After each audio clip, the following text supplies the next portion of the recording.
welcome to Audiotree Live. It is April 14th, 2023, and I'm your host, Fingy.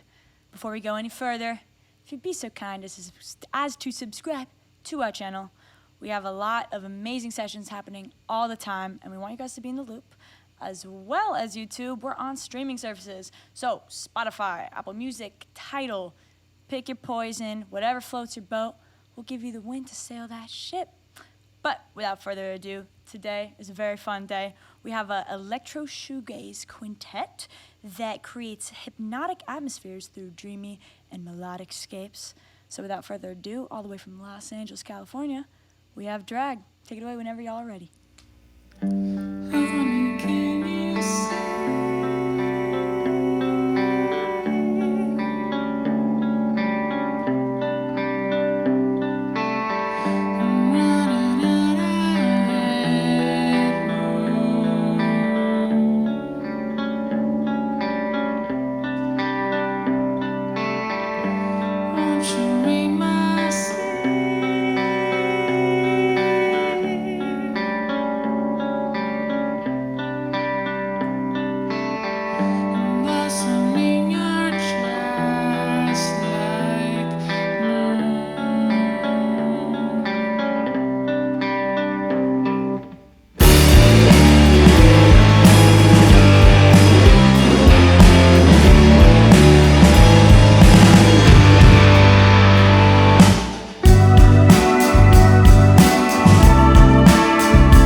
was amazing. Y'all killed that. We are here with Draag, and I'm super stoked you guys are here.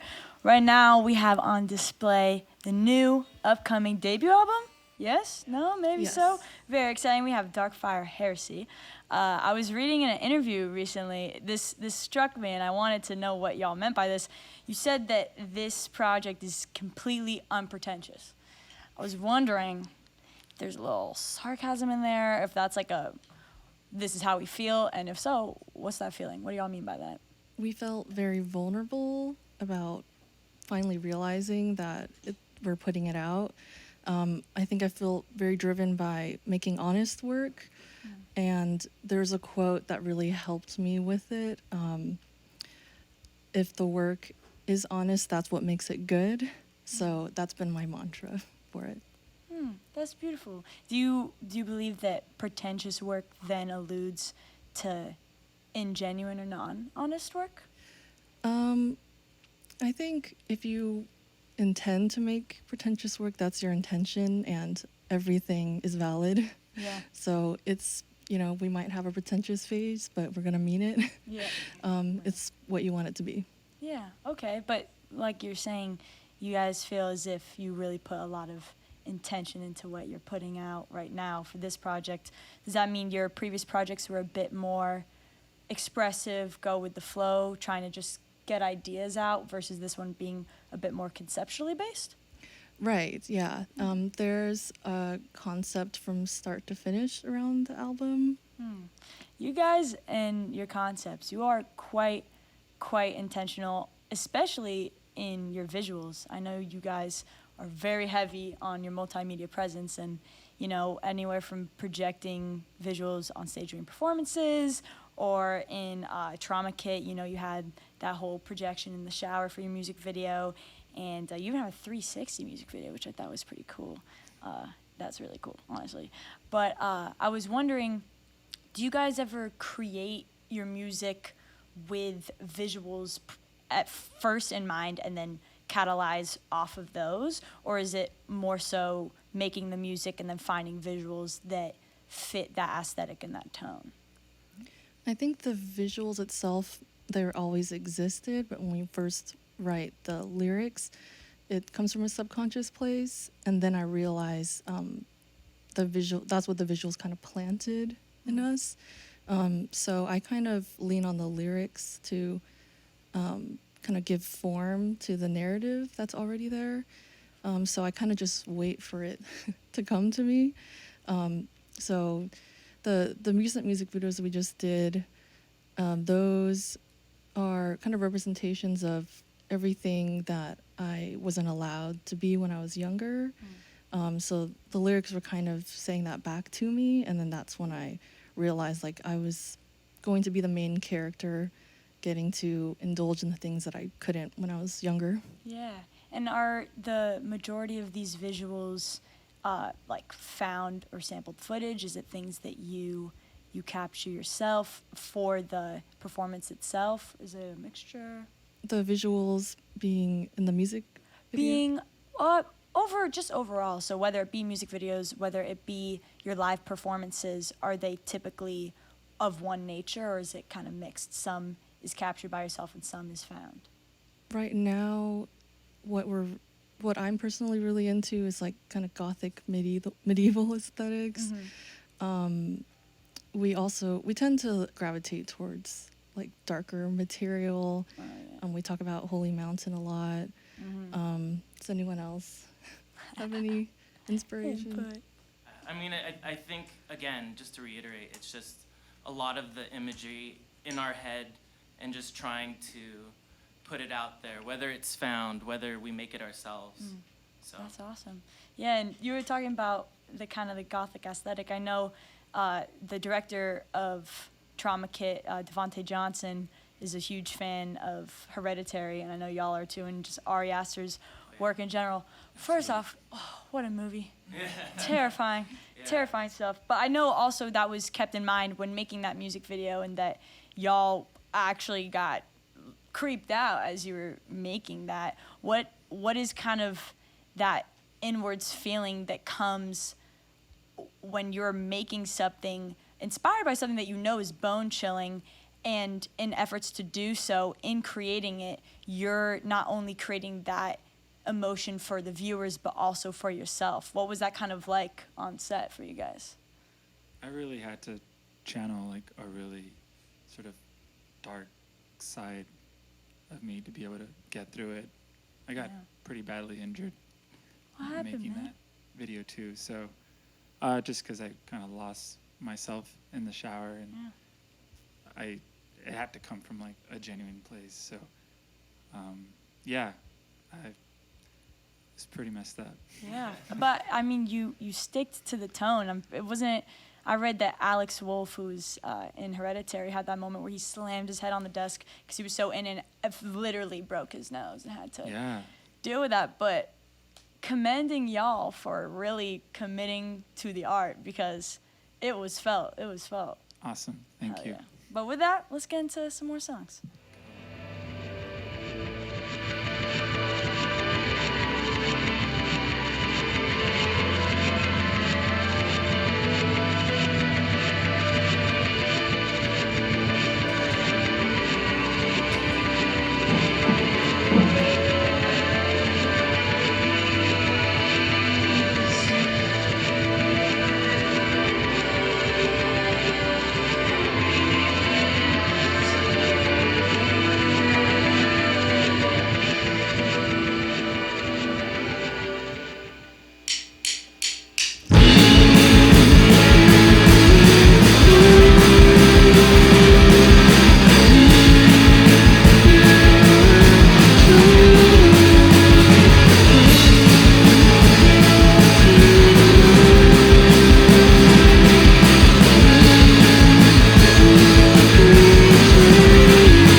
We are here with Draag.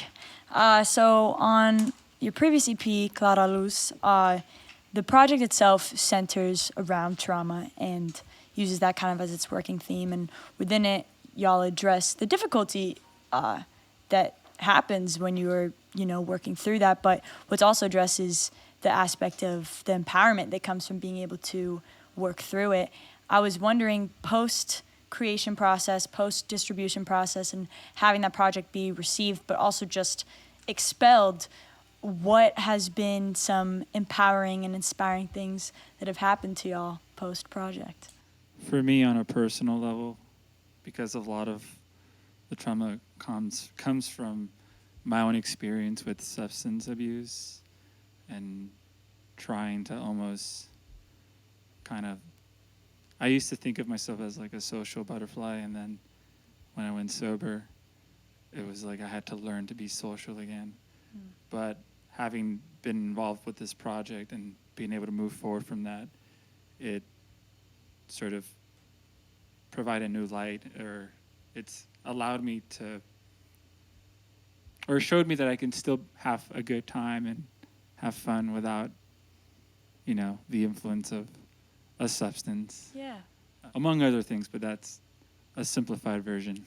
That's pretty sweet. Has there been anything that's inspired any of y'all post this project, whether it be related to that or not, that's empowered you to continue to do what you do? Well, midway through making Darkfire Heresy, I was looking at a lot of support groups and like online forums of people who have gone through similar like religious upbringings as I have, and there's even like ex-child, like people who grew up in the religion members, so that was very specific to me. And I put a lot of that into the record, also with the help of therapy. And when we were about ready to put this out, I started telling people I knew about what the concept was and how honest it was. And I discovered that a lot of people I knew went through similar experiences I have, and I wouldn't have known that if I hadn't decided, like, this is what I want to do with this record. And it made me realize, like, I can be like the anonymous person that I found through support groups for other people. So that's pushed me even further to keep being very real about what I'm doing. Yeah, getting the love and passing it forward. That's a really beautiful Right. practice. I know there's a lot of, like you were talking about, religious trauma and unpacking that is also present in this project. And I was wondering how that has altered your spirituality, whether that's kind of cut you off from that or if it's reformed into something new. Yeah, that's a really great question.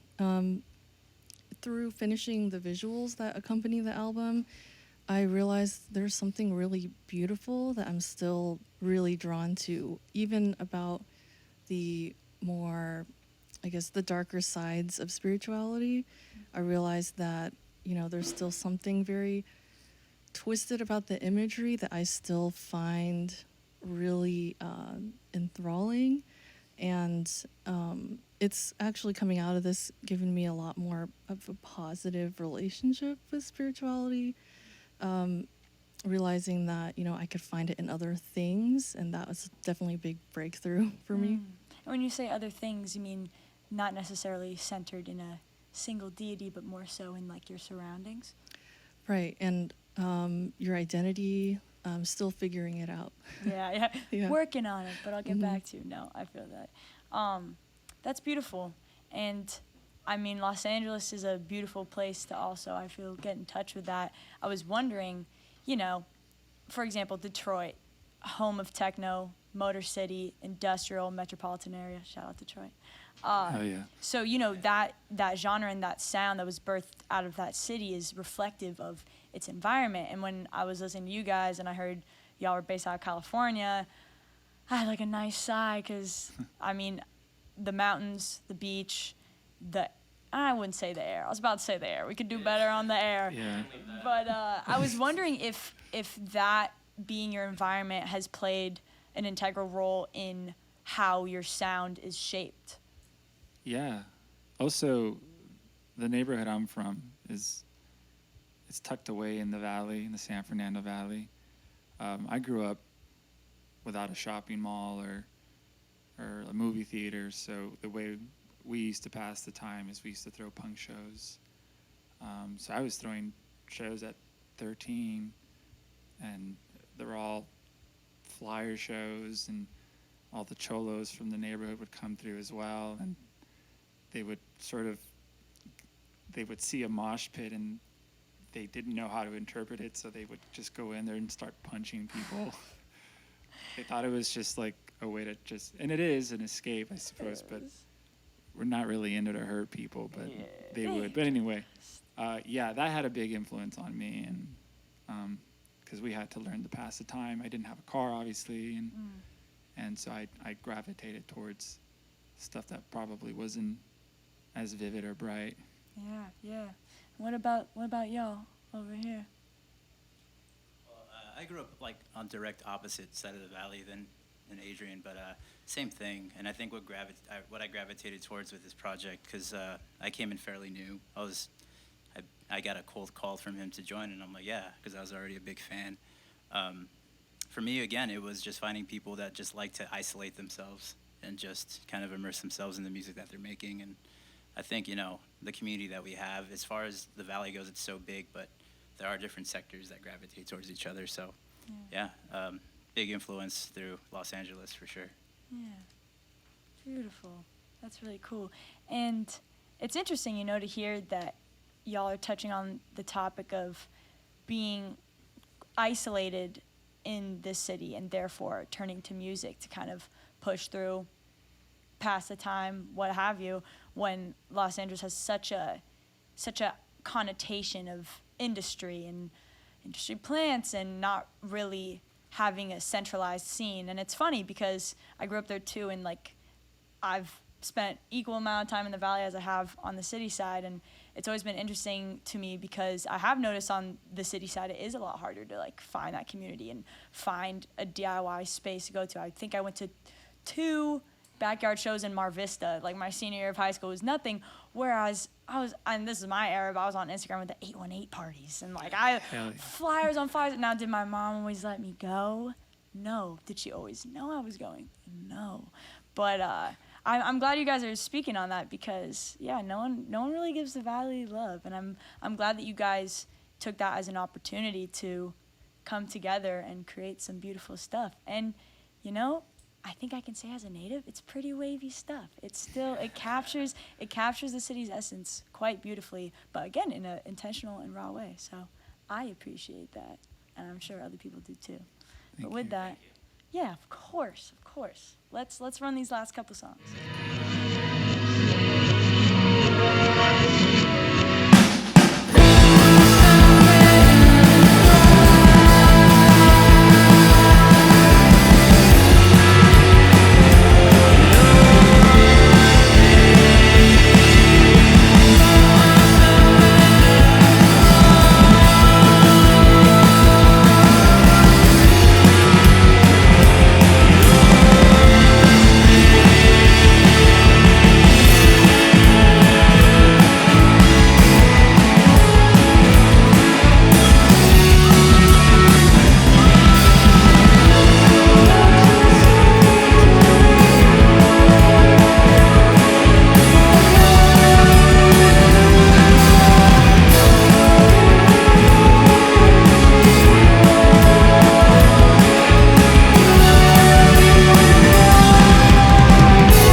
guitar. Wow. Thank you, Draag, so much for being here with us today. By the time this is out and you are watching this, not only is this session on streaming services, but so is their debut album. So make sure you give a listen. Thank you to our crew for getting this show done. And thank you guys for watching. You know already we literally can't do this without you. Again, if you feel so inclined to, please subscribe to our YouTube channel and listen to us on streaming services. And you might make us a little happy. I don't know. Maybe. Anyways, my name is Fingy. Thank you so much for being here, and we'll see you next time.